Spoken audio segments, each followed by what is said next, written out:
Hi everyone, my name is Dan Kramer and I'm the Vice President for Strategic Initiatives in the Africa region. And I'm in an average church of a medium size, and it doesn't take me long to find a room like this. Resource rich, with a lot of things for a lot of people in all of their needs. But imagine the absence of all of this. And this physical room would be nicer than a lot of the churches I get to encounter. That's really not the issue though that I'm talking about, is the needs are beyond a nice room with nice facilities and nice printed things. The needs are a phrase that I keep hearing over and over again. Our church is growing, and so there's a smile with excitement, but in our growth, the leaders are a mile wide and an inch deep. As I sit in my own Sunday school classroom week after week, I understand that I'm resource rich.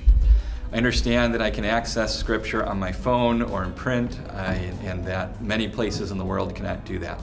I understand that I have curriculums at my fingertips, online or in printed books.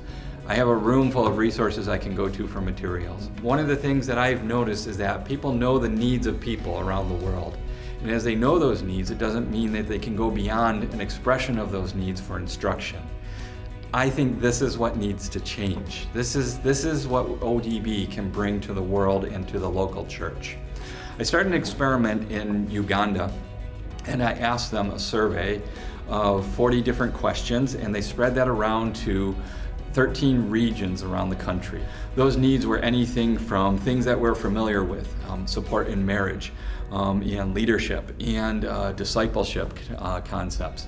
But then they were also some topics that we were not as familiar with, like polygamy and dowry and things like that. So it showed us our strengths and weaknesses and materials. Regardless though, we turned those needs into a list of topics, and we ranked and prioritized those.